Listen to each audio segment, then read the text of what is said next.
जय हिंद दोस्तों। आज हम लोग पुनः उसी कार्य को अनवरत आगे बढ़ाते हुए आज उपस्थित हुए हैं। आप लोग जिस तरह से इस चैनल को इतना प्यार दे रहे हैं और इतना जल्द ही इसे प्रोग्रेस करके आप इतना आगे की ओर जो अग्रसर कर रहे हैं, इससे जो है कि बहुत खुशी मिलता है। और बहुत सारे विद्यार्थी के द्वारा जो कमेंट किया जाता है कि बहुत बढ़िया चल रहा है, अनवरत चलने दीजिएगा, तो इस समझ लीजिए कि यह ग्रुप हमेशा के लिए और चलते रहेगा और जो भी होगा इसमें बीच बीच में मॉडिफाई करते रहेंगे, जो आपके एग्जाम के लिए जो है कि लाभदायक होगा। आप कोई भी एग्जाम में बैठिएगा, बिहार दरोगा में बैठिए, बिहार सचिवालय में बैठिए, या फिर बिहार ये इंटर लेवल का जो निकला हुआ है बिहार एसएससी उसमें बैठिए, या आप यूपी का कोई भी एग्जाम दीजिए या एमपी का कोई भी एग्जाम दीजिए, जहां पर जीके जीएस का जो महत्व है उस जीके जीएस के पोर्शन में जो है कि हद तक लाभ आपको मिलेगा। आप सिर्फ रेगुलर बने रहिए। और ये जो कहा जाता है आदमी के द्वारा कि जितना मतलब कितना भी जीके जीएस पढ़ लो जो है कि उतना नहीं बना पाएगा, तो इस समझ लीजिए कि मैथ रीजनिंग एक ऐसा विषय है, अगर आप एक बार पढ़ लीजिएगा तो शायद आपसे बन जाएगा। लेकिन अगर जीके जीएस, सही बात है, कितना भी पढ़िएगा नहीं बना पाइएगा, लेकिन कंपटीशन है। आप देख रहे हैं कि हाल ही में एएलपी का वैकेंसी आया है। एएलपी का वैकेंसी मात्र 5,000 5,500 के अप्रॉक्स आया है। अब आप इसमें क्या कर सकते हैं? इसमें आपको जीके जीएस भी एकदम अपने आप में पूरा मजबूती के साथ रखना पड़ेगा, साइंस भी रखना पड़ेगा, मैथ भी रखना पड़ेगा, उसके बाद रीजनिंग भी रखना पड़ेगा। यानी आपको एक भी पोर्शन छोड़िएगा तो आप समझ लीजिए तुरंत लाइन के बाहर चल जाइएगा।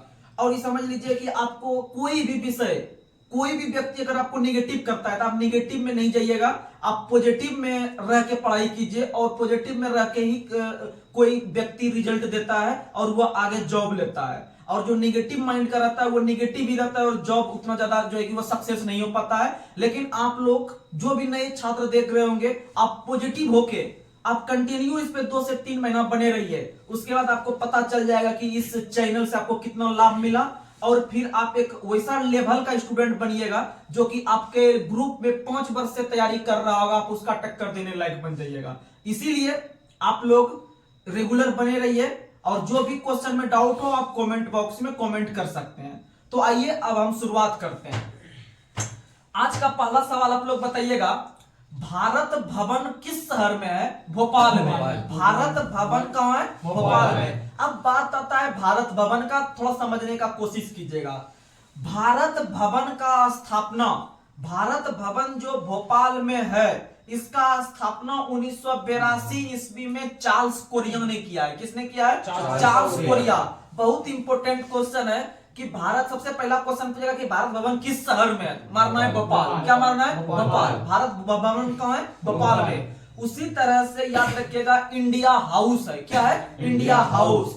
इंडिया हाउस का स्थापना 1905 में, इंडिया हाउस का स्थापना 1905 में श्याम जी कृष्ण वर्मा के द्वारा किया गया था। किसके द्वारा? श्याम जी कृष्ण वर्मा के द्वारा लंदन में किया गया था। कहां किया गया था? लंदन में। तो याद रखिएगा, भारत भवन पूछेगा भोपाल में, भारत भवन पूछेगा तो भोपाल में, इंडिया हाउस पूछेगा लंदन में, इंडिया हाउस पूछेगा तो लंदन में। इंडिया हाउस का स्थापना 1905 में, अब भारत भवन 1982 में, भारत भवन 1982 में। और 1982 में 2 बैंक का स्थापना हुआ है। 1982 में 2 बैंक का स्थापना हुआ है। पहला बैंक याद रखेगा नाबार्ड। कृषि के क्षेत्र में जो सबसे बड़ा जो लोन देती है ना, वह देती है नाबार्ड। नाबार्ड का मुख्यालय मुंबई में है। कहां में है? मुंबई में है। और नाबार्ड का स्थापना जो 1982 में हुआ है, 1982 में हुआ है, वह छठी पंचवर्षीय योजना में। किस पंचवर्षीय योजना में? छठी पंचवर्षीय योजना में। और याद रखिएगा कि नाबार्ड के वर्तमान में अध्यक्ष हैं जेबी शाह। कौन है? जेबी शाह। और नाबार्ड में 6 अक्षर होता है, NABARD। और नाबार्ड में जब 6 अक्षर है, इसलिए इसका स्थापना छठी पंचवर्षीय योजना में। किस पंचवर्षीय योजना में? छठी में। और इसका मुख्यालय कहां है? मुंबई। मुख्यालय कहां है? मुंबई। और याद रखिएगा एक और बैंक का स्थापना 1982 में हुआ है, एक्जिम बैंक का। किस बैंक का? एक्जिम बैंक। EXIM, जिसे हम लोग भारतीय आयात निर्यात बैंक कहते हैं। भारतीय आयात निर्यात बैंक। भारतीय आयात निर्यात बैंक का स्थापना 1982 में हुआ है। यह भारत के व्यापार को संतुलित करता है। किसे संतुलित करता है? व्यापार को। यानी कि भारत से क्या चीज विदेश जा रहा है और विदेश से क्या चीज भारत आ रहा है, यानी आयात निर्यात पर कंट्रोल करने वाली सबसे बड़ी बैंक है एक्जिम बैंक। और एक्जिम बैंक का स्थापना 1982 में हुआ है, याद रखना है। और 1982 में भारत महोत्सव का भी शुरुआत हुआ है। किसका शुरुआत? भारत महोत्सव। भारत महोत्सव का शुरुआत भी 1982 में हुआ है। इतना तक याद रखिएगा। अगला क्वेश्चन आप लोग बताइएगा, अशोक स्तंभ को किस शासक ने दिल्ली लाया था? फिरोज शाह तुगलक ने। किसने लाया था? फिरोज शाह तुगलक। अब बताते हैं भारत के अंदर जो अशोक स्तंभ है, अशोक स्तंभ सबसे पहले सारनाथ में स्थित है। कहां स्थित है? सारनाथ उत्तर प्रदेश में स्थित है। सारनाथ उत्तर प्रदेश में। तो सारनाथ में अशोक स्तंभ स्थित था। उसे दिल्ली सल्तनत का एक शासक हुआ था जिसका नाम था आपका फिरोज शाह तुगलक। फिरोज शाह तुगलक ने इसे सारनाथ से उठाकर कहां ले गया? दिल्ली में। और वही अशोक स्तंभ वर्तमान समय में जो है वह भारत का राष्ट्र प्रतीक के रूप में, राष्ट्र प्रतीक चिन्ह के रूप में भारत में है। याद रखिएगा। और इसमें 4 जानवर है। इसमें कितना जानवर है? 4 जानवर है। 4 जानवर में याद रखिएगा, पहला बैल। पहला क्या याद रखिएगा? बैल, हाथी, उसका रखिएगा शेर, घोड़ा। बैल, हाथी, शेर, घोड़ा। कितना जानवर है? 4 जानवर, जिसमें बैल, हाथी, शेर, घोड़ा, ये 4 जानवर है। किसमें? अशोक स्तंभ पर। अशोक स्तंभ पहले कहां था? सारनाथ में। सारनाथ से कहां गया? दिल्ली गया। दिल्ली किस शासक ने ले गया? फिरोज शाह तुगलक ने। किसने ले गया? फिरोज शाह तुगलक ने। और अशोक स्तंभ के साथ साथ भारत का राष्ट्र ध्वज है तिरंगा। भारत का राष्ट्र ध्वज क्या है? तिरंगा। और भारत के राष्ट्र ध्वज तिरंगा को जो अपनाया, वह अपनाया गया संविधान सभा के द्वारा 22 जुलाई 1947 को। कब अपनाया? 22 जुलाई 1947 को। और इसमें चक्र की संख्या 1 है। चक्र की संख्या कितना है? 1। लेकिन उसमें तिल्ली की संख्या 24। तिल्ली की संख्या 24। और भारत के अंदर में जो पहले व्यक्ति बने थे, आपका याद रखिएगा, मैडम भिखाजी कामा। क्या याद रखिएगा? मैडम भिखाजी कामा ने ही पहली बार भारत के राष्ट्र ध्वज तिरंगा का ध्वजारोहण किया। आपका किस देश में? तो जर्मनी में। कौन किया? जर्मनी में 1907 में मैडम भिखाजी कामा के द्वारा पहली बार भारत का झंडा लहराया गया। पहली बार झंडा लहराया गया या फहराया गया 1907 में जर्मनी के स्टुटगार्ट शहर में। याद रखिएगा। और भारत के जो राष्ट्र ध्वज तिरंगा है, यह बनाया है पिंगली वेंकैया नायडू। किसने बनाया है? पिंगली वेंकैया नायडू। याद रखिएगा। अगला, और भारत के अंदर में जो राष्ट्र ध्वज तिरंगा है, इसका लंबाई चौड़ाई का अनुपात 3:2 होता है। 3:2। आप जितना भी बड़ा बना सकते हैं, लेकिन उसका रेशियो हमेशा 3:2 में रहना चाहिए। ठीक, तो याद रखिएगा 3:2 में ही होना चाहिए। भारत का जो राष्ट्र ध्वज तिरंगा है, यह बोलने वाला व्यक्ति था पंडित जवाहरलाल नेहरू। कौन थे? पंडित जवाहरलाल नेहरू। वही पंडित जवाहरलाल नेहरू जो भारत के प्रथम प्रधानमंत्री बनते हैं और भारत के प्रथम विदेश मंत्री बनते हैं। भारत के प्रथम विदेश मंत्री। और वर्तमान समय में विदेश मंत्री है एस जयशंकर। कौन है? एस जयशंकर। वर्तमान समय में विदेश मंत्री एस जयशंकर। और भारत के पहले विदेश मंत्री थे आपके जवाहरलाल नेहरू, जिसके द्वारा एक पुस्तक का रचना किया गया है जिसका नाम क्या है? Glimpses of world history. और एक और पुस्तक है इनका, डिस्कवरी ऑफ इंडिया। यहां तक याद रखना है। और भारत के सबसे लंबे समय तक प्रधानमंत्री बनने का रिकॉर्ड भी जवाहरलाल नेहरू के नाम है। यह कुल 16 वर्ष तक रहे थे। कितने वर्ष तक? 16 वर्ष तक। और वही सबसे कम समय तक रहे हैं वो आपका अटल बिहारी वाजपेयी। सबसे अधिक पूछेगा तो जवाहरलाल, सबसे कम पूछेगा तो अटल बिहारी वाजपेयी। लेकिन अटल बिहारी वाजपेयी कुल 3 बार बने थे। कुल कितनी बार बने थे? 3 बार। अटल बिहारी वाजपेयी कुल 3 बार प्रधानमंत्री पद के साथ। बताइएगा, इंसुलिन का निर्माण कौन से अंग में होता है? अग्नाशय। किसमें होता है? अग्नाशय। इंसुलिन का निर्माण अग्नाशय में होता है। किसमें होता है? अग्नाशय। और इंसुलिन का जो स्राव होता है वह अग्नाशय के बीटा कोशिका से। और इंसुलिन की कमी से मधुमेह रोग होता है। इंसुलिन की कमी से कौन सा रोग? मधुमेह रोग। मधुमेह रोग को डायबिटीज कहते हैं। क्या कहते हैं? डायबिटीज, जिसे हम लोग शुगर या चीनी बीमारी कहते हैं। यह जो है कि इंसुलिन के कमी से होता है, और जो कि अग्नाशय उसमें से अंग खराब हो जाता है, इसीलिए वो अच्छा से उसका स्राव नहीं कर पाता है, इसीलिए कहते हैं कि यह चीनी बीमारी हो गया। और प्रतिवर्ष मधुमेह दिवस या डायबिटीज दिवस हम लोग मनाते हैं 14 नवंबर को। कब मनाते हैं? 14 नवंबर को। और उसी दिन हम लोग बाल दिवस भी मनाते हैं। अगला क्वेश्चन आप लोग बताइएगा, अम्ल वर्षा किन 2 गैस के मिश्रण से होता है? SO2 NO2। याद रखिएगा, अम्ल वर्षा बता देते हैं, ध्यान से समझिएगा, एक क्वेश्चन इसे फिक्स आता है एग्जाम में। अम्ल वर्षा कहे या एसिड रेन कहे या इसी को तेजाब वर्षा भी कहते हैं। कौन सा वर्षा? तेजाब वर्षा, यानी तेजाबी वर्षा, यानी तेजाब वर्षा, एसिड रेन या अम्ल वर्षा, ये तीनों एक ही चीज है, ये तीनों एक ही चीज है। तो याद रखिएगा कि सबसे पहले अम्ल वर्षा जो हुआ था वह स्वीडन में हुआ था। कहां हुआ था? स्वीडन में। सबसे पहले अम्ल वर्षा स्वीडन में हुआ था 1872 में, याद रखिएगा। सबसे पहले अम्ल वर्षा स्वीडन में हुआ था और 1872 में हुआ था। कब हुआ था? 1872 में। यह दो गैस के मिश्रण से होता है, SO2 और NO2, SO2 और NO2। याद रखिएगा कि विश्व का सबसे अधिक जो अम्ल वर्षा होती है वो नॉर्वे में होती है। कहां होती है? नॉर्वे में। विश्व की सबसे अधिक अम्ल वर्षा होती है नॉर्वे में, और जो पहली बार हुआ था वह स्वीडन में हुआ था। कहां हुआ था? स्वीडन में। याद रखिएगा ये 2-3 चीज। अगला क्वेश्चन बताना है। अगला क्वेश्चन आप लोग बताइए, भारतीय क्षेत्र का सर्वोच्च पर्वत शिखर कौन सा है? कंचनजंगा। कौन सा है? कंचनजंगा। भारत में स्थित है कंचनजंगा। क्वेश्चन पूछेगा, बहुत बच्चा कंफ्यूज करता है कंचनजंगा और K2 में, कंचनजंगा और K2 में। तो याद रखना कंचनजंगा जो है वह पूर्णतः भारत में स्थित है, पूर्णतः भारत के एरिया में स्थित है। इसीलिए क्वेश्चन पूछेगा कि भारतीय क्षेत्र का सर्वोच्च पर्वत शिखर, बोलेगा कंचनजंगा। क्या बोलना है? कंचनजंगा। और कंचनजंगा की ऊंचाई जो है वह 8586 मीटर है, 8586 मीटर। कंचनजंगा की ऊंचाई कितनी है? 8586 मीटर। और याद रखिएगा कि कंचनजंगा को नेपाल के आदमी कुंभकर्ण लंगूर के नाम से जानते हैं। किस नाम से? कुंभकर्ण। कुंभकर्ण होता है जो छोटा महीना सोए रहता था। तो याद रखना है कि भारत के अंदर में जो कंचनजंगा सिक्किम में है, जिसकी ऊंचाई 8586 मीटर है, उसे नेपाल के लोग कुंभकर्ण लंगूर के नाम से जानते हैं। किस नाम से? कुंभकर्ण लंगूर के नाम से। और यह कंचनजंगा विश्व की तीसरी सबसे ऊंची चोटी है, विश्व की तीसरी सबसे ऊंची चोटी। अब बात आता है विश्व की तीसरी, तो भाई पहला कौन है, दूसरा कौन है, इस पे हम लोग चर्चा करते हैं।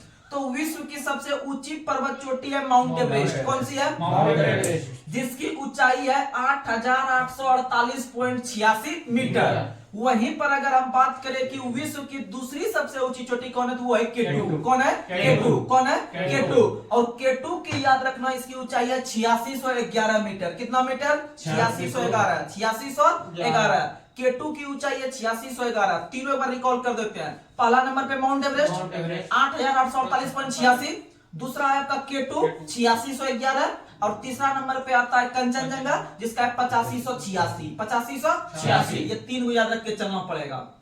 अगला क्वेश्चन आप लोग बताइएगा, और नेपाल के लोग इसे किस नाम से जानते हैं? कुंभकर्ण लंगूर। कुंभकर्ण लंगूर, कुंभकर्ण लंगूर।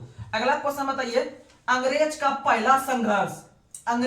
पहला संघर्ष किस मुगल बादशाह के साथ हुआ था? औरंगजेब। किसके साथ हुआ था? औरंगजेब। और औरंगजेब का निधन 1707 में हुआ था। औरंगजेब का निधन जब 1707 में हुआ था, तो उसके बाद जितने भी शासक बने हैं मुगल बादशाह, वो सभी अयोग्य बने हैं। कैसे बने हैं? अयोग्य। यानी वहीं से उसका विध्वंस होना, मुगल साम्राज्य का विध्वंस होना शुरू हुआ। तो क्वेश्चन पूछेगा कि पहली बार जो औरंगजेब का मृत्यु हुआ, उस समय से जो हुआ था वो कब हुआ था? कि जिस समय से मुगल साम्राज्य पतन की ओर लड़खड़ाती हुई जा रही थी, तो बोलना है 1707 में, क्योंकि 1707 में औरंगजेब का निधन हुआ था। और इसी सब का फायदा उठाते हुए अंग्रेज वगैरह धीरे धीरे दबाव बनाने लगे, और धीरे धीरे दबाव बनाते हुए पूरे दिल्ली पर अधिकार कर लिए, और धीरे धीरे लास्टली फाइनली जाकर 1858 में एक अधिनियम लाया था ब्रिटेन के संसद के द्वारा, और कहा गया था कि जितना भी मुगल बादशाह है उसे पेंशन दिया जाता था। क्या दिया जाता था? पेंशन। उस पेंशन को बंद कर दिया। उस पेंशन को क्या कर दिया? बंद। तो याद रखिएगा 1858 अधिनियम के तहत ही मुगल को मिलने वाला पेंशन बंद कर दिया। ये ध्यान में रखना है। और औरंगजेब का मृत्यु कब हुआ है? 1707। और मुगल वंश के संस्थापक कौन थे? बाबर। और बाबर के पिता का नाम था उमर शेख मिर्जा। और औरंगजेब को जिंदा पीर के नाम से जानते हैं। याद रखना है। अगला क्वेश्चन आप लोग बताइएगा, चचाई जलप्रपात यह किस नदी पर है? चचाई जलप्रपात मध्य प्रदेश में है। सबसे पहला याद रखना है चचाई जलप्रपात, जलप्रपात यानी झरना, जलप्रपात यानी झरना। जो बड़े बड़े पहाड़ पर से जो पानी गिरता है नीचे उसी को जलप्रपात कहते हैं या झरना कहते हैं। और याद रखना है कि चचाई जलप्रपात या चचाई झरना यह मध्य प्रदेश में स्थित है और मध्य प्रदेश के रीवा जिला में, किस जिला में? रीवा जिला में। और रीवा जिला में बिहड़ नदी पर, किस नदी पर? बिहड़ नदी पर, याद रखना है बिहड़ नदी पर। और भारत के अंदर में सबसे ऊंचा जलप्रपात पूछेगा, भारत के अंदर में सबसे ऊंचा जलप्रपात पूछेगा तो याद रखना है कुंचिकल जलप्रपात। कौन सा जलप्रपात? कुंचिकल जलप्रपात। यह बराही नदी पर कर्नाटक में है, यह बराही नदी पर कर्नाटक में है। और एक और जलप्रपात बहुत फेमस है जोग या गरसोप्पा जलप्रपात, जोग या गरसोप्पा जलप्रपात, यह कर्नाटक में है। किस नदी पर है? तो शरावती नदी पर। किस नदी पर है? शरावती नदी पर, कर्नाटक में है। और याद रखना है जोग या गरसोप्पा जलप्रपात जो शरावती नदी पर है इसे महात्मा गांधी जलप्रपात के रूप में जानते हैं, याद रखना है। अगला क्वेश्चन आप लोग बताइएगा, सल्फ्यूरिक अम्ल में किस तत्व का प्रयोग किया जाता है? सीसा का। किसका प्रयोग किया जाता है? सीसा। और सीसा का संकेत होता है पीबी। क्या होता है? पीबी। सीसा का संकेत होता है पीबी।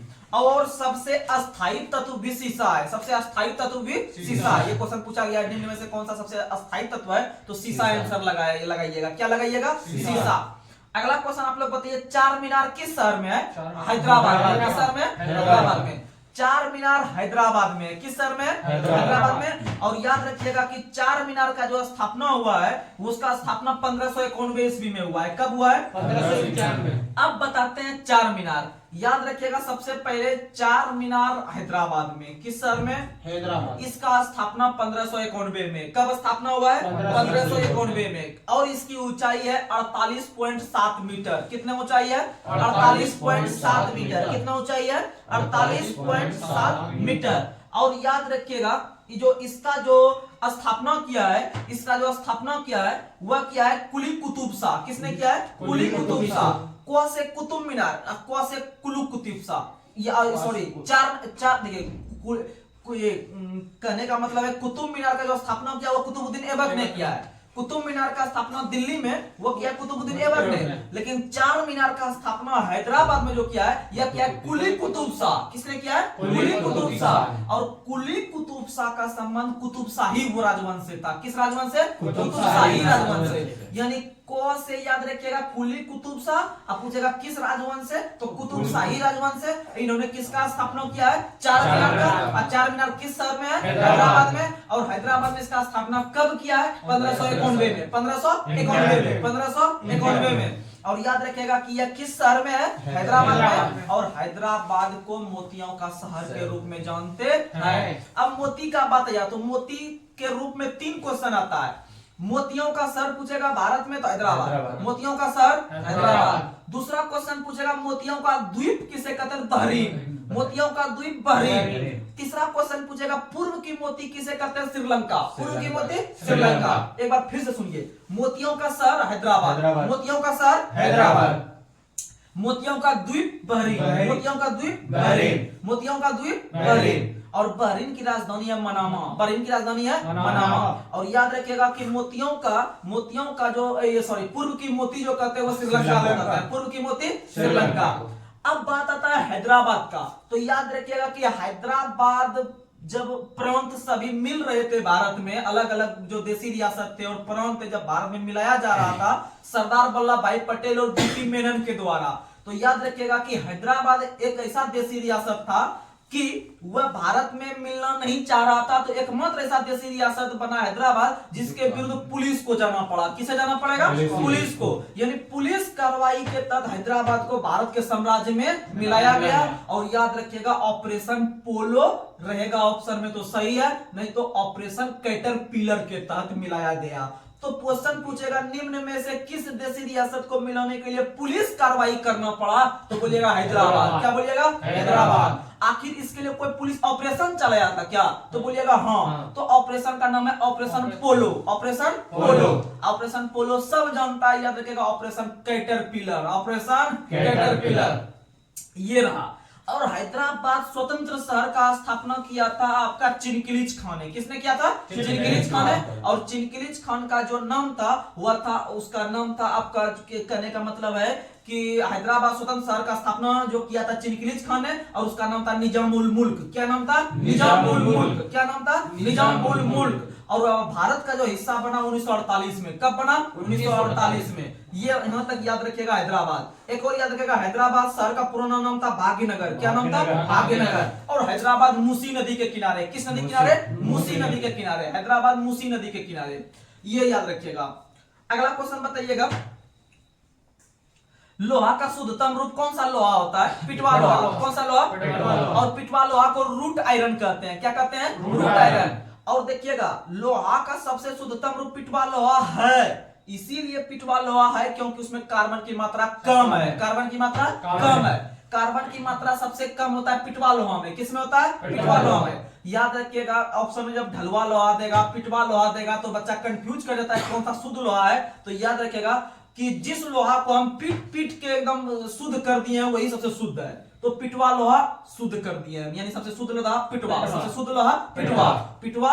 और जब आदमी को, बच्चों में हम लोग को पीटा जाता था घर में, तो हम लोग रूट जाते थे। क्या होते थे? रूट जाते थे। इसका मतलब जब ऑप्शन में पिटवा रहेगा तो पिटवा मारेंगे शुद्ध, जब पिटवा नहीं रहेगा तो इंग्लिश नाम पूछेगा तो इंग्लिश होता है रूट। क्या होता है? रूट। यानी रूट आयरन रहे या पिटवा लोहा रहे, यही सबसे शुद्ध होता है। और शुद्ध इसलिए होता है क्योंकि उसमें कार्बन की मात्रा सबसे कम है। कार्बन की मात्रा सबसे कम। और वही सबसे पूछेगा कि कार्बन की मात्रा अधिक किस लोहा में? तो ढलवा लोहा में। किस लोहा में? ढलवा लोहा। यानी सबसे अधिक कार्बन की मात्रा ढलवा में, सबसे कम कार्बन की मात्रा पिटवा में, और पिटवा सबसे शुद्ध। पिटवा सबसे शुद्ध, याद रखना है। अगला क्वेश्चन बताइए, ग्रीनविच से गुजरने वाला देशांतर रेखा क्या कहलाती है? प्रधान मध्याह्न रेखा। क्या कहलाती है? प्रधान मध्याह्न रेखा। अब बात आता है ग्रीनविच का, अब बात आता है प्रधान मध्याह्न रेखा का। तो बता देते हैं आपको, पूरे पृथ्वी जो है उसके बीचों बीच जो रेखा गुजरती है उसे 0 डिग्री कहा जाता है। क्या कहता है? 0 डिग्री। 0 डिग्री को हम लोग विषुवत रेखा भी कहते हैं, 0 डिग्री को हम लोग भूमध्य रेखा भी कहते हैं, 0 डिग्री को हम लोग इक्वेटर भी कहते हैं। तो याद रखिएगा कि 0 डिग्री देशांतर, जिसे हम लोग प्रधान मध्याह्न रेखा कहते हैं, इसकी अवस्थिति इंग्लैंड में है। कहां है? इंग्लैंड में। इंग्लैंड का एक शहर है ग्रीनविच। कौन सा है? ग्रीनविच। बहुत फेमस क्वेश्चन है, ध्यान से समझिएगा। 0 डिग्री देशांतर रेखा ब्रिटेन के ग्रीनविच से गुजरती है, जिसे प्रधान मध्याह्न रेखा के रूप में जानते हैं। और याद रखिएगा, इसे भूमध्य रेखा के रूप में भी जानते हैं, इसे इक्वेटर के रूप में जानते हैं। और यही 0 डिग्री पर सूर्य की किरण एकदम पूरा खड़ा पड़ता है, इसीलिए वहां पर सालों भर धूप निकलता है। और जहां पर धूप अधिक होता है वहां पर वर्षा भी अधिक होता है। तो ये ध्यान से समझिएगा। क्वेश्चन पूछेगा कि निम्न में से किस देशांतर पर सबसे अधिक वर्षा होती है? तो 0 डिग्री पे। निम्न में से किस देशांतर पर सबसे अधिक धूप निकलती है? तो 0 डिग्री पे। और जहां पर धूप अधिक होगा, वर्षा अधिक होगा, तो वहां का वन भी लंबा लंबा होगा, वहां का वन या वृक्ष लंबा लंबा होगा। याद रखिएगा, बड़ा बड़ा जो देश है, ब्राजील वगैरह का जो जंगल है ना, बहुत भयानक जंगल है, तो वो 0 डिग्री पे है। किस पे है? 0 डिग्री पे, इसीलिए वो लंबा लंबा है। और 0 डिग्री के 5 डिग्री साउथ और 5 डिग्री नॉर्थ का जो क्षेत्र कहलाता है वह डोल्ड्रम कहलाती है। क्या कहलाती है? डोल्ड्रम, जिसको हम लोग शांत पेटी के रूप में जानते हैं। अब 0 डिग्री से 23.5 डिग्री अगर नॉर्थ जाएंगे तो उसको हम लोग कर्क रेखा कहेंगे। कितना कहेंगे? कर्क रेखा। वहीं 0 डिग्री से 23.5 डिग्री ये साउथ में जाएंगे तो उसे मकर रेखा कहेंगे। क्या कहेंगे? मकर रेखा। और मकर रेखा का इंग्लिश होता है tropic of Capricorn. Tropic of Capricorn. और कर्क रेखा का इंग्लिश होता है tropic of cancer. Tropic of cancer. और कैंसर दिवस प्रत्येक वर्ष 4 फरवरी। कैंसर दिवस प्रत्येक वर्ष 4 फरवरी। कैंसर दिवस प्रत्येक वर्ष 4। और कैंसर का अध्ययन ऑन्कोलॉजी। कैंसर का अध्ययन ऑन्कोलॉजी, याद रखिएगा। अगला क्वेश्चन आप लोग बताइएगा, ब्रह्म समाज का स्थापना किसने किया है? राजा राम मोहन राय। ब्रह्म समाज का स्थापना किसने किया है? राजा राम मोहन राय। ब्रह्म समाज का स्थापना किसने किया है? राजा राम मोहन राय। अब बात आता है ब्रह्म समाज का और राजा राम मोहन राय का। इससे संबंधित 2-4 क्वेश्चन जो एग्जाम में पूछता है, अगर इस टॉपिक को टच करेगा तो आप ध्यान से सुनिएगा, आप क्वेश्चन बना दीजिएगा। तो ब्रह्म समाज का स्थापना 1828 में राजा राम मोहन राय ने, किसने किया है? राजा राम मोहन राय। और यही राजा राम को भारतीय पुनर्जागरण का अग्रदूत कहा जाता है। और यही राजा राम को पश्चिमी शिक्षा का भी पिता कहा जाता है। पश्चिमी शिक्षा का जनक या भारतीय पुनर्जागरण का जो अग्रदूत कहा जाता है राजा राम मोहन राय को। और राजा राम मोहन राय का जन्म पश्चिम बंगाल का एक शहर है हुगली। कौन सा शहर है? हुगली। आप हुगली नहीं, हुगली कर्नाटक में है। हुगली नदी भी बहती है बंगाल में। तो हुगली जो हावड़ा स्टेशन है ना, हावड़ा स्टेशन हुगली नदी के किनारे है। उसको हावड़ा ब्रिज भी वहां पर है जो अंग्रेज ने बनवाया है। तो याद रखिएगा कि राजा राम मोहन राय का जन्म 1772 ईस्वी में, 1772 ईस्वी में कलकत्ता यानी बंगाल के हुगली में ही हुआ था। कहां पर हुआ था? हुगली में, 1772 ईस्वी में। और इन्होंने आगे चलकर 1828 ईस्वी में, 1828 ईस्वी में ब्रह्म समाज का स्थापना किया। यानी कि हिंदू जो धर्म है उसे ऊपर बढ़ाने के लिए, उसको डेवलप करने के लिए, उसका जगह जगह पर जाकर उसके लिए आवाज उठाता था और आवाज उठा के इस धर्म को विकास करने का काम किया। और 1828 में जो ब्रह्म समाज का स्थापना किया था वह एकेश्वरवाद में विश्वास करता था। किसमें विश्वास करता था? एकेश्वरवाद, एकेश्वरवाद था। और याद रखिएगा कि ब्रह्म समाज का स्थापना उन्होंने कलकत्ता में किया है। कहां में किया है? कलकत्ता में किया है। और याद रखिएगा 1815 ईस्वी में, 1815 ईस्वी में इन्होंने आत्म सभा का स्थापना किया है। किसका स्थापना? आत्म सभा। और 1825 ईस्वी में वेदांत कॉलेज। कौन सा कॉलेज? वेदांत कॉलेज। तो 3 क्वेश्चन याद रखिएगा राजा राम मोहन राय ने स्थापना किया, बहुत फेमस है। पहला याद रखिएगा 1815 में आत्म सभा, 1825 में वेदांत कॉलेज, और सबसे महत्वपूर्ण है ब्रह्म समाज 1828 जो कि एकेश्वरवाद में विश्वास करता था। यहां तक आप याद रखिएगा। और याद रखिएगा कि ब्रह्म समाज का स्थापना किस शहर में हुआ था? कलकत्ता में। कहां हुआ था? कलकत्ता में। यह क्वेश्चन था। और याद रखना है 1-2 क्वेश्चन और कि राजा राम मोहन राय के द्वारा 2 पुस्तक याद रखना है, बहुत फेमस है। एक था मिरालुत अखबार। मिरातुल अखबार का स्थापना इन्होंने 1822 ईस्वी में किया था आपका कलकत्ता के अंदर में। और मिरालुत अखबार जो था वह उर्दू भाषा में था। मिरालुत अखबार किस में था? उर्दू में। और एक और किया था संवाद कौमुदी, और संवाद कौमुदी 1821 में किया था। 1821 में, और यह बंगाली भाषा में था। किस भाषा में था? बंगाली भाषा में। और इतना विश्वास दिला देते हैं कि जितना भी प्रीवियस क्वेश्चन आया है, चाहे कोई भी एग्जाम लिए वनडे का, अगर राजा राम मोहन राय से आप अगर क्वेश्चन पूछ दिया होगा या आगे पूछने वाला है, तो जितना चीज अभी हम बताए इससे बाहर एक भी क्वेश्चन नहीं रहेगा। इससे बाहर एक भी क्वेश्चन आप प्रीवियस में अगर राजा राम मोहन राय से संबंधित क्वेश्चन आ जाएगा तो आप बना दीजिएगा। तो याद रखिएगा कि इन्होंने 1822 ईस्वी में मिरालुत अखबार, और मिरालुत अखबार जो था वह उर्दू में था। और इसके 1 साल पहले 1821 में संवाद कौमुदी, और संवाद कौमुदी था बंगाली में। किस भाषा में था? बंगाली में। और बंगाल गजट भारत का पहला समाचार पत्र था जिसका स्थापना जेम्स ऑगस्टस हिकी ने किया था 1780 में। 1780 में। अगला क्वेश्चन आप लोग बताइए।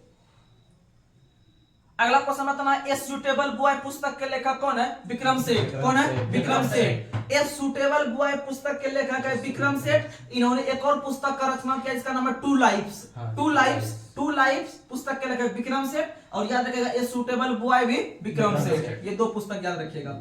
अगला क्वेश्चन आप लोग बताइएगा। अगला क्वेश्चन बताना है, मलेरिया किस अंग को प्रभावित करता है? तिल्ली। किसे प्रभावित करता है? तिल्ली। मलेरिया प्रोटोजोआ से होने वाला रोग है। और मलेरिया जो है वह तिल्ली या स्प्लीन को प्रभावित करता है, जिसे प्लीहा कहते हैं। क्या कहते हैं? प्लीहा। और प्लीहा को ही ब्लड बैंक कहते हैं। प्लीहा को ही ब्लड बैंक कहते हैं। तो याद रखेगा कि मलेरिया किस अंग को प्रभावित करता है? प्लीहा को। और प्लीहा को ब्लड बैंक के रूप में जानते हैं। और याद रखेगा कि प्रतिवर्ष मलेरिया दिवस हम लोग मनाते हैं 25 अप्रैल को। कब मनाते हैं? 25 अप्रैल को। मलेरिया दिवस प्रतिवर्ष 25 अप्रैल को। और इससे जस्ट एक दिन पहले 24 अप्रैल को मनाते हैं पंचायती राज दिवस। क्या मनाते हैं? पंचायती राज दिवस। बहुत फेमस क्वेश्चन है। पंचायती राज दिवस 24 अप्रैल को मनाते हैं क्योंकि 1993 ईस्वी में इसे लागू किया गया था भारत में पहली बार। अगला क्वेश्चन आप लोग बताइएगा, राष्ट्रपति को किस विधि के द्वारा हटाया जाता है? महाभियोग। किस विधि के द्वारा? महाभियोग। तो याद रखिएगा कि राष्ट्रपति का पद 3 स्थिति में खाली होता है। कितना स्थिति में खाली होता है? अनुच्छेद 62 कहता है, ध्यान से समझिएगा, अनुच्छेद 62 कहता है कि भारत के अंदर में जो राष्ट्रपति होते हैं ना, जो आप लोग को पता होगा कि भारत का जो पहला नागरिक होता है वह राष्ट्रपति होता है। पहला नागरिक होता है, राष्ट्रपति होता है। लेकिन अनुच्छेद 62 कहता है कि भारत के अंदर में जो राष्ट्रपति है उसका पद जो खाली होने का तरीका है निम्न 3 तरीका। यानी राष्ट्रपति जैसे भी द्रौपदी मुर्मू है ना, तो वह तीन कंडीशन में उसका पद खाली हो सकता है। तो बात करते हैं पहला, जो कि कोई नहीं रोक सकता है अगर उनका अचानक देहांत हो जाए। क्या हो जाए? देहांत हो जाए, यानी कि स्वर्गवास हो जाए। तो समझना है कि पहला कंडीशन है खाली होने का कि उसका पद पर रहते हुए मृत्यु हो जाए। क्या हो जाए? मृत्यु हो जाए। और दूसरा कंडीशन है कि चाहे तो वह त्याग पत्र दे सकता है। क्या दे सकता है? त्याग पत्र। यानी मेरा काम करने का मन नहीं हुआ, मेरा मन हुआ आराम से घर में रहने का, तो हम डायरेक्ट जाके वहां पर हम वो साइन कर दिया कि अब हमको नहीं रहना है, या त्याग पत्र देके हम जा सकते हैं। तो पहला हो गया आपका जो है कि अपने आप अगर चले गया ऊपर तो खाली हो गया। दूसरा है मेरा मन हो गया नहीं करने को, साइन मारे निकले घर अपना, दूसरा हो गया। अगर तीसरा पूछे कि भाई कोई व्यक्ति को भी तो पावर है उसको हटाने का, अगर राष्ट्रपति बहुत सारा गलत काम करने लगे, अपना जो है कि वैसा काम करने के लगे जो संविधान के विरुद्ध है, संविधान के विरुद्ध है, जो कि हमारे देश के लिए जो है कि वह एक प्रकार का सही दिशा निर्देश नहीं है, तो हम बोल सकते हैं कि लोकसभा और राज्यसभा दोनों सदन को पावर है कि उसके खिलाफ हम महाभियोग प्रक्रिया द्वारा इसे हटा सकते हैं। तो राष्ट्रपति पर अगर महाभियोग लगाना है तो संसद के किसी भी सदन में हम ला सकते हैं, चाहे तो लोकसभा या तो राज्यसभा, कोई भी सदन ला सकता है महाभियोग प्रक्रिया को। और याद रखिएगा कि राष्ट्रपति पर महाभियोग प्रक्रिया जो हटता है वह हटता है अमेरिका से लिया है। कहां से लिया है? अमेरिका से। राष्ट्रपति को जो दोनों सदन में लाकर एक प्रक्रिया के तहत हटाया जाता है उसे महाभियोग कहता है। क्या कहता है? महाभियोग। और महाभियोग प्रक्रिया अमेरिका से हम लोग लिए हैं। कहां से लिए हैं? अमेरिका से लिए हैं। अब क्या राष्ट्रपति पर महाभियोग केवल लोकसभा में लाया जाता है कि राज्यसभा में भी लाया जाता है? राज्यसभा में भी और लोकसभा में भी। संसद के किसी भी सदन में राष्ट्रपति को हटाने के लिए महाभियोग हम ला सकते हैं, कोई रोक छेक नहीं है। तो यहां ध्यान समझिएगा। और इसका वर्णन करता है अनुच्छेद 61। राष्ट्रपति देखिए, राष्ट्रपति का पद निम्न तीन स्थिति में खाली होता है 62 के तहत बता चुके हैं। राष्ट्रपति का पद खाली होने का कितना तरीका? पहला बताइए, आकस्मिक मृत्यु, दूसरा त्यागपत्र, तीसरा महाभियोग, तीसरा महाभियोग। ये तो दूसरा हो गया कि एक व्यक्ति चलिए भगवान का मन हुआ तो उसको ऊपर लेते गया, दूसरा हुआ उसका पर्सनल मन हुआ तो वो त्यागपत्र दिया। लेकिन आखिर तीसरा आदमी को तो पावर होना चाहिए कि राष्ट्रपति भी आए, तो इसका मतलब क्या? तो कि वही रहेगा पद पे, तो इसका मतलब उसको महाभियोग लाया है। क्या लाया है? महाभियोग। संसद के किसी भी सदन में। तो याद रखिएगा कि राष्ट्रपति का पद निम्न तीन स्थिति में खाली होता है। इसका वर्णन अनुच्छेद 62 में है, लेकिन स्पेशली अगर हम महाभियोग लगा रहे हैं उस पर तो अनुच्छेद 61, अनुच्छेद 61, अनुच्छेद 61 याद रखना है। और यह किस देश से लिए हैं? अमेरिका से। किस देश से लिए हैं? अमेरिका से। अगला क्वेश्चन आप लोग बताइएगा, पहली कंप्यूटर भाषा कौन सी थी? फोर्ट्रॉन। कौन सी थी? फोर्ट्रॉन। पहली कंप्यूटर भाषा फोर्ट्रॉन थी, जिसका स्थापना 1957 में किया गया था। याद रखिएगा, फोर्ट्रॉन भाषा का विकास 1957 में किया गया था।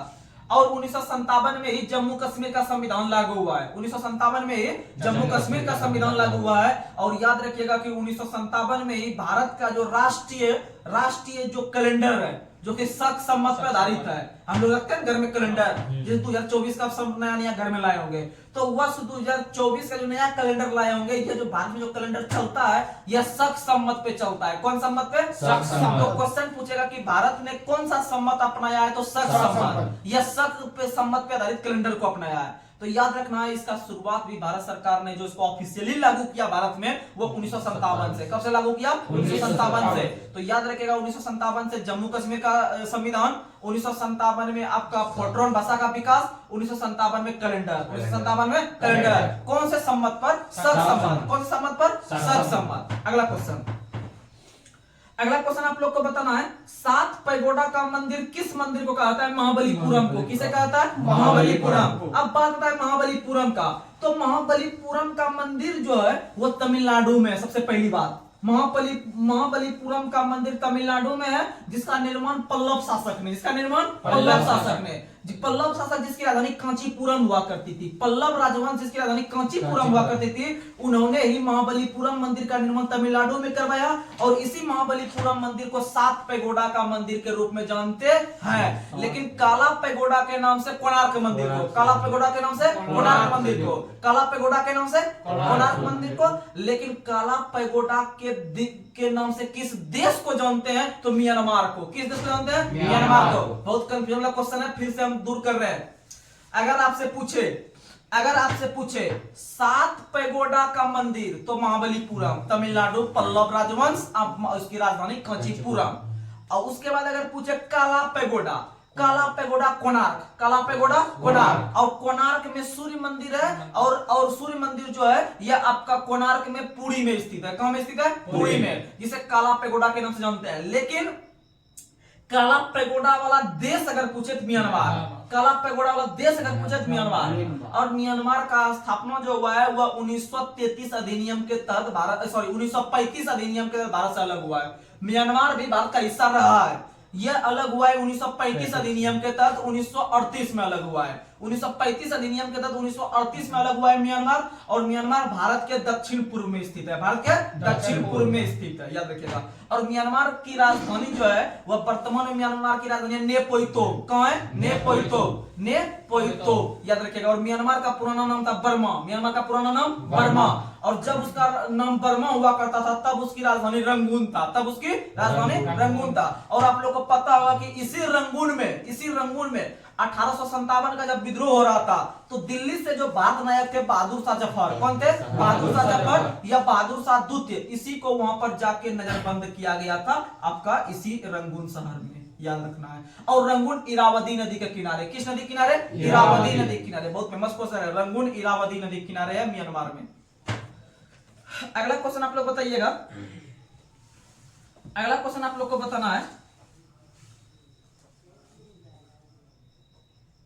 सालाबाई की संधि कब हुआ था? 1782 में। सालाबाई की संधि 1782 में, सालाबाई की संधि 1782 में। अगला क्वेश्चन आप लोग बताइएगा, दूध में पाई जाने वाली शर्करा का नाम क्या है? लैक्टोज। क्या नाम है? लैक्टोज। दूध में पाई जाने वाली शर्करा लैक्टोज। और याद समझिएगा एक चीज कि जो गाय भैंस सब में जो दूध उतारने के लिए सुई लगाते हैं वो ऑक्सीटोसिन सुई लगाते हैं। कौन लगाता है? ऑक्सीटोसिन। ऑक्सीटोसिन का सुई जो कि दूध निकालने का काम करती है। और दूध का मीठा रंग जो होता है वो लैक्टोज के कारण, लैक्टोज के कारण, क्योंकि आप लोग को पता होगा कि बच्चा सब में जो होता है वो लैक्टोजेनिक हार्मोन जो है कि उसे दिया जाता है। क्या देता है? लैक्टोजन जो दिया जाता है। वो जो दूध होता है, वो दूध का जो डब्बा लाइएगा मार्केट से तो उसमें लिखा होता है लैक्टोजन। क्या लिखा होता है? लैक्टोजन, क्योंकि वो दूध का काम करता है। किसका काम करता है? दूध का। इसीलिए लैक्टोजेनिक हार्मोन दूध निकालने का काम करती है। ये चीज हो गया।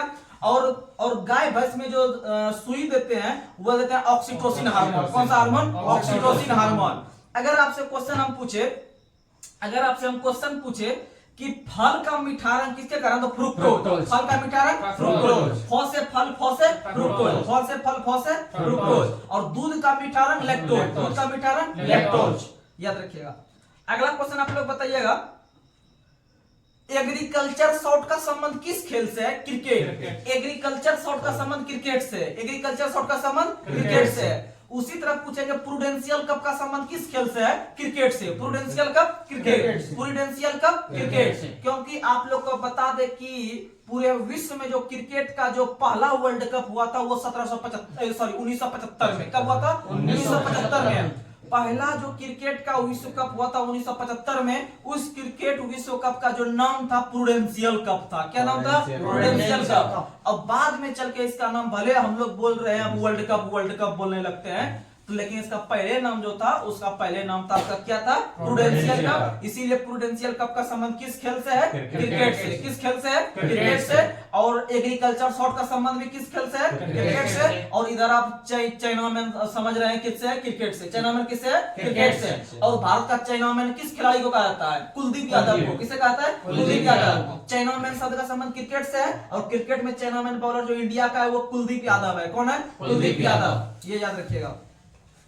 अगला क्वेश्चन बताना है, एकमात्र ऐसा वाद्य यंत्र बताइए जिस पर सभी प्रकार का राग बजाया जाता है। बांसुरी। क्या? बांसुरी। बांसुरी में आप किसी प्रकार का धुन निकाल सकते हैं। सभी प्रकार के यंत्र का धुन बांसुरी में छुपा हुआ है, बांसुरी में आप निकाल सकते हैं। तो याद रखिएगा कि सभी प्रकार का धुन हम किस यंत्र से निकाल सकते हैं? बांसुरी से। किससे? बांसुरी। और हरि प्रसाद चौरसिया का संबंध भी किस वाद्य यंत्र से है? बांसुरी। और पन्नालाल घोष का संबंध भी किससे? बांसुरी। ये दो व्यक्ति है, बहुत फेमस है बांसुरी में वाद्य यंत्र ये है, याद रखिएगा। पहला पन्नालाल घोष और दूसरा हरि प्रसाद चौरसिया। बहुत फेमस क्वेश्चन है, बहुत फेमस। हरि प्रसाद चौरसिया और पन्नालाल घोष का संबंध है बांसुरी वादक। कौन है? बांसुरी वादक। और बांसुरी से हम किसी भी प्रकार का ध्वनि निकाल सकते हैं। अगला क्वेश्चन, अगला क्वेश्चन आप लोग को बताना है, आप लोग बताइए, लार का पीएच मान कितना से कम होने पर दांत का क्षरण शुरू होता है? 5.5। कितना से? 5.5। तो लार है यानी मुंह में लार होता है, देखिएगा कंफ्यूज करता है। एक होता है अम्ल वर्षा, एक होता है लार का पीएच मान। तो अम्ल वर्षा को पहले छोड़ दीजिए, पहले लीजिए लार, तब अपने दिमाग में फिट हो जाएगा दोनों। तो याद रखिएगा दांत, दांत यानी लार।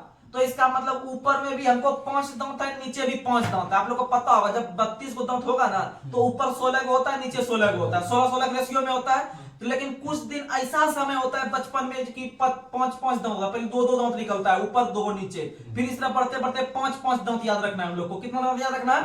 यानी ऊपर भी 5, नीचे भी 5। अब बीच में पॉइंट बैठा देना, यानी कि एक दशमलव बैठा देना है। यानी लार का पीएच मान हो गया 5.5। कितना हो गया? 5.5। और जब एग्जाम में आएगा ना ऐसा क्वेश्चन, तो बढ़िया बढ़िया लड़का इस क्वेश्चन को गलत मार देता है कंफ्यूजन में, कि पढ़ने का पढ़ लेता है, लगता है याद हो गया, लेकिन जब 4 ऑप्शन देखता है ना, दिमाग काम करना बंद कर देता है, क्या मारे क्या नहीं। ठीक, तो इसके लिए कुछ जुगाड़ पानी चाहिए।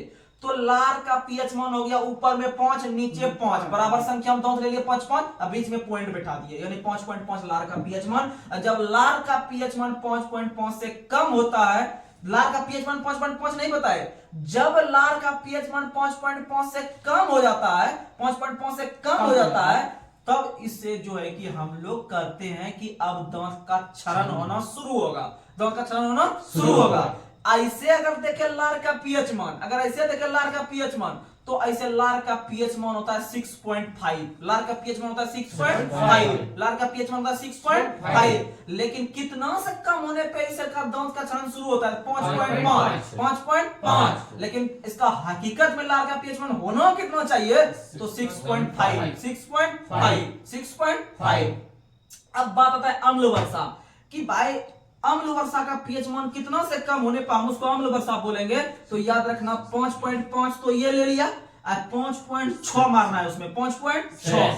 अम्ल वर्षा जो सबसे अधिक होता है नॉर्वे में, उसका पीएच मान 5.6 से जब कम होता है, तो हम कहते हैं कि यह अम्ल वर्षा हुआ, अम्ल वर्षा हुआ। और सबसे पहली बार अम्ल वर्षा स्वीडन में, कहां हुआ था? स्वीडन में। अब ये थोड़ा करंट अफेयर्स ले लेते हैं।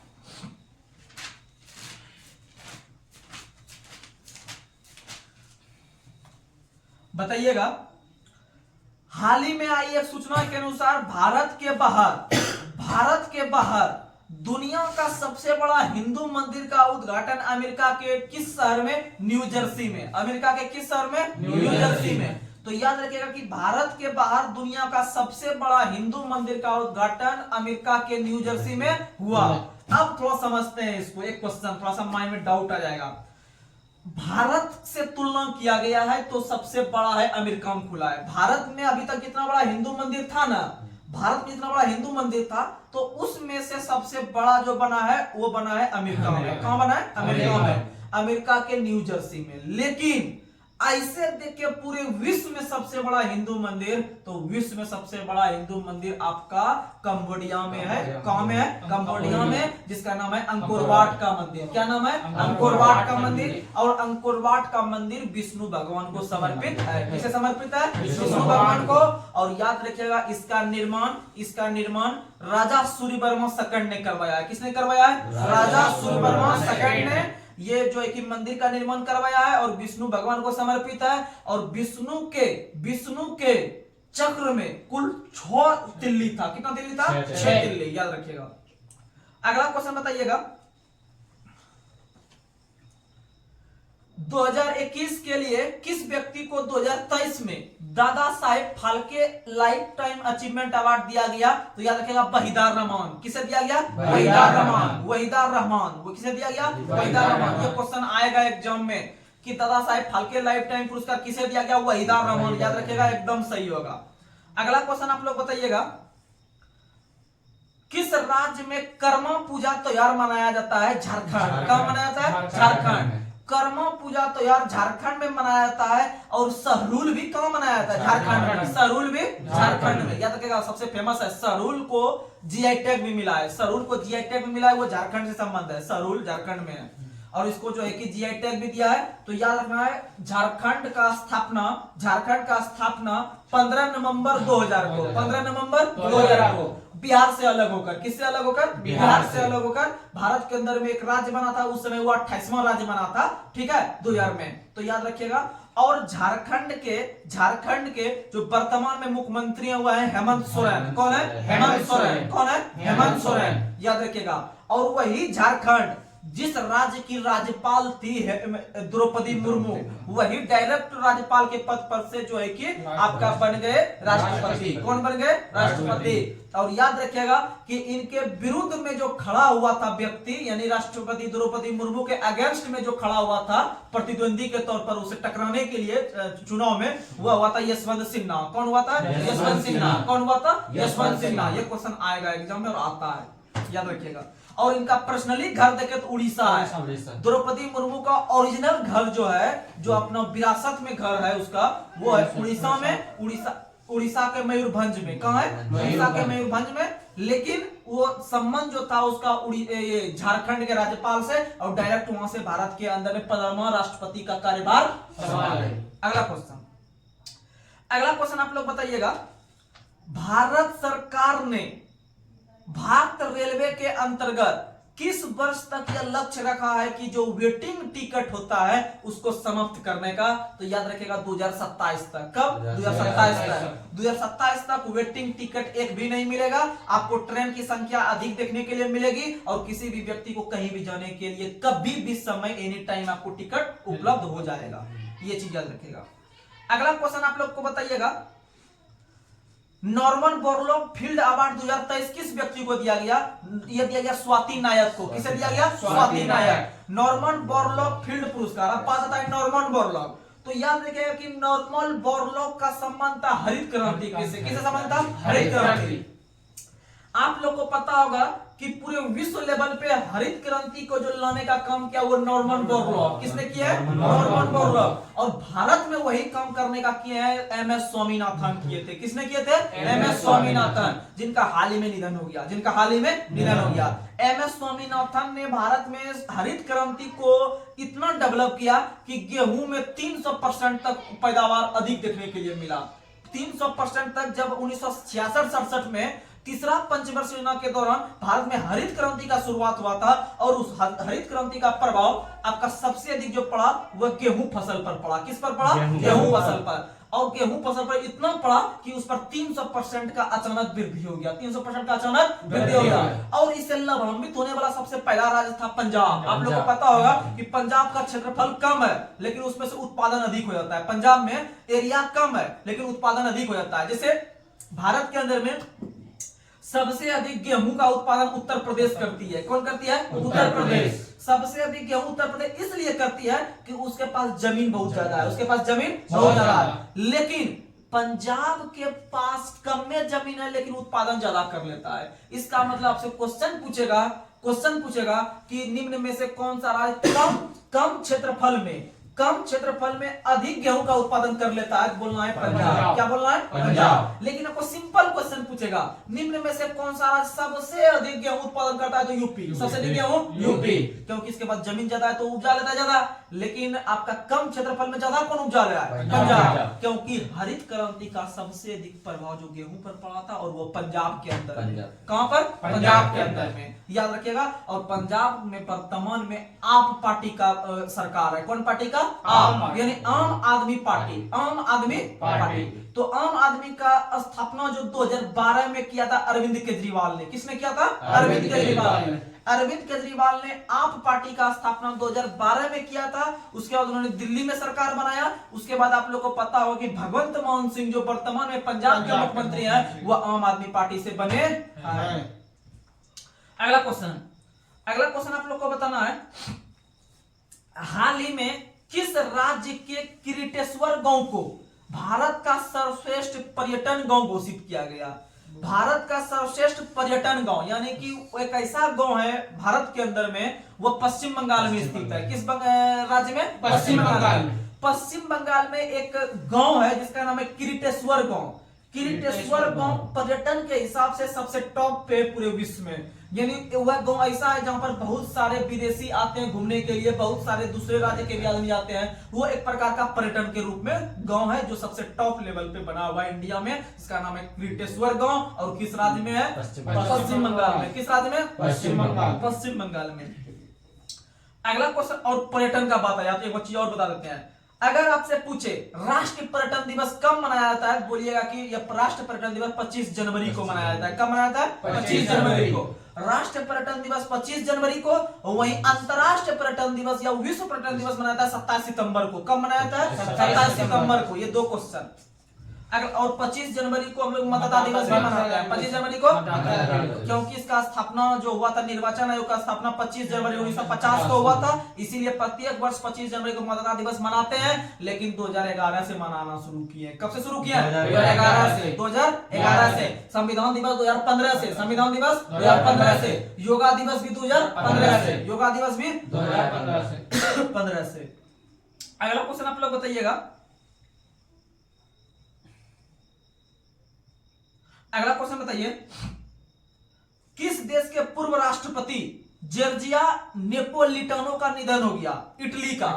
तो याद रखिएगा, आराम से आपको हम याद करवा देंगे, टेंशन नहीं लीजिएगा इस क्वेश्चन को। किस देश के पूर्व राष्ट्रपति जॉर्जिया नेपोलिटानो का निधन हुआ? इटली। अब आप लोग को हम बता चुके हैं, डेली बोलते हैं कि हाल ही में जो इटली के राष्ट्रपति बनी है या प्रधानमंत्री बनी है वो बनी है जॉर्जिया मेलोनी। कौन बनी है? Giorgia Meloni. यानी इटली में जॉर्जिया मेलोनी अभी काम कर रही है। जॉर्जिया, उसके नाम में भी जॉर्जिया है। और ये जो राष्ट्रपति का जो निपटारा हुआ है, यानी जो इनका निधन हुआ है, उनका नाम के भी आगे है जॉर्जिया। यानी जॉर्जिया जॉर्जिया दोनों माइंड में फिट रखेंगे। इटली क्या रखेंगे? इटली। और बात करते हैं इटली का। बात करते हैं इटली का। तो इटली में एक नदी बहती है, पो नाम की नदी। कौन सी नदी? पो क्या? पो, बस इतने को पो ओकर पो। तो इटली की गंगा पो नदी को, इटली की गंगा पो नदी को, इटली की गंगा पो नदी को। और इटली की राजधानी है रोम। और रोम टाइबर नदी के किनारे। किस नदी किनारे? टाइबर नदी के किनारे। और रोम को अपरिवर्तनीय शहर या पोप का शहर, या पोप का शहर। तो रोम को पोप का शहर और परिवर्तनीय शहर के रूप में जानते हैं। और रोम टाइबर नदी के किनारे है। और इटली के वर्तमान में प्रधानमंत्री हैं जॉर्जिया मेलोनी। कौन है? Giorgia Meloni. और जॉर्जिया नेपोलिटानो जो एक राष्ट्रपति थे वो इटली के ही थे, जिनका हाल ही में निधन। याद रखिएगा। अगला क्वेश्चन बताना है, भारत का पहला लाइट हाउस उत्सव किस राज्य में मनाया गया? गोवा में। कहाँ मनाया गया? अब आपको माइंड में हम फिट करवाते हैं लाइट हाउस। लाइट हाउस कैसे याद रहेगा? जो गोवा हम मार देंगे एग्जाम में कराएगा तो आप लोग को पता होगा कि गोवा विभिन्न प्रकार के विदेशी सैलानी या भारत के अंदर में जो विभिन्न प्रकार के आदमी रहते हैं वो घूमने के लिए जाते हैं, बड़े शौक से जाते हैं। और वहां का जो बीच है ना, समुद्र के किनारे जो बीच है वो बहुत फेमस है। गोवा वाला बीच आप लोग गाना भी सुने होंगे। तो याद रखिएगा, जब रात होता है ना वहां पर, तो आदमी लोग वहां पर कैसे रहेगा, इसीलिए वहां पर लाइट लगा दिया है। क्या लगा दिया है? लाइट। यानी विभिन्न प्रकार का घर जो समुद्र के किनारे है ना, तो सब घर में लाइट लगा दिया है। यानी सब हाउस में लाइट लगा दिया है। यानी लाइट हाउस एगो मेला ही वहां हो गया है। तो लाइट हाउस मेला यानी लाइट का जरूरत पड़ता है किस राज्य के बीच पर? गोवा में। इसीलिए लाइट हाउस महोत्सव भी कहां मनाए हैं? गोवा में। क्योंकि वहां पर गोवा वाला बीच है, वहां पर जो रात में घूमने के सैलानियों को थोड़ा सा दिक्कत होता है, इसीलिए वहां के सब हाउस में लाइट लगा दिया। क्या लगा दिया? लाइट लगा दिया। इसीलिए लाइट हाउस उत्सव पूछेंगे किस राज्य में, तो आंसर लगाने गोवा लगाइए। कोई दिक्कत होगा इसमें? अब नहीं। याद रखिएगा कि गोवा का जब नाम आया तो गोवा को एक यूरोपीय जो है कि आपका जो है कि देश है जिसका नाम है पुर्तगाली। क्या नाम है? पुर्तगाली। तो गोवा को पहली बार पुर्तगालियों ने 1510 ईस्वी में अधिकार किया था। किसने अधिकार किया था? पुर्तगाली ने 1510 में गोवा पर अधिकार किया था। और उस समय गोवा के शासक थे यूसुफ आदिल शाह। कौन थे? यूसुफ आदिल शाह। यूसुफ आदिल शाह से ही गोवा को छीना पुर्तगाली ने और लास्ट तक इसे रखा। और लास्ट में जाके पुर्तगाली ने इसे 1961 में छोड़ा। कब छोड़ा? 1961 में। यानी बोल सकते हैं कि गोवा पर सबसे पहले अधिकार पुर्तगाली ने किया और फाइनली लास्ट में भी छोड़ा कौन जाके इसको? पुर्तगाली ने। किसने छोड़ा? पुर्तगाली ने। यानी गोवा गुलाम हुआ 1510 में और गोवा आजाद हुआ 1961 में। कब आजाद हुआ? 1961 में। किससे आजाद हुआ? पुर्तगाली से। तो ये चीज याद रखिएगा। तो आइए आज का लास्ट सवाल पूछते हैं। आज का लास्ट सवाल आप लोग बताइएगा, हाल ही में किस पशु को खाद्य पशु का टैग मिला है? बोलिएगा मिथुन। किसे मिला है? मिथुन। मिथुन नाम का एक पशु पाया जाता है अरुणाचल प्रदेश में। किस प्रदेश में? अरुणाचल प्रदेश में। और अरुणाचल प्रदेश का राष्ट्रीय जो कि आपका पशु है वह मिथुन ही है। कौन है? मिथुन ही है। याद रखिएगा कि हाल ही में इसे खाद्य पशु का जीआई टैग मिला है, मिथुन का। और आज का जो सवाल हम पूछ रहे हैं आप सब कमेंट में दीजिएगा। ये क्वेश्चन आप सबों के लिए है जो भी हमारे वीडियो को देख रहे हैं और देखने में जो समय लगाते हैं। तो आप भी कोशिश कीजिए कि डेली हमें कमेंट में एक सवाल का आंसर दे। तो आज आप लोग के लिए एक सवाल है, आप लोग कल तक कमेंट में लिखिएगा, फिर हम उनका नाम भी लेंगे। जो जो लिखिएगा हम उसका लिस्ट बनाएंगे और उसका आंसर जो है कि आप लोग को बताएंगे कि किसका आंसर सही है और कौन जो है कि इसका जवाब दिया है। और अपना जो है कि संबंध भी डिस्ट्रिक्ट रखिएगा कि किस डिस्ट्रिक्ट से आप बिलोंग करते हैं। आप डिस्ट्रिक्ट का नाम लिख दीजिएगा और नाम लिख दीजिएगा और आंसर लिख दीजिएगा। तो इतना चीज आप कीजिएगा। इसीलिए आज का करंट का आप लोग के लिए हम सवाल एक रख रहे हैं, आप लोग प्लीज इसका जवाब दीजिएगा। तो आप लोग के लिए एक सवाल हम बता रहे हैं, किस राज्य ने प्राकृतिक खेती को बढ़ावा देने के लिए मोबाइल वैन कार्यक्रम शुरू किया? एक बार क्वेश्चन पुनः सुन लीजिएगा।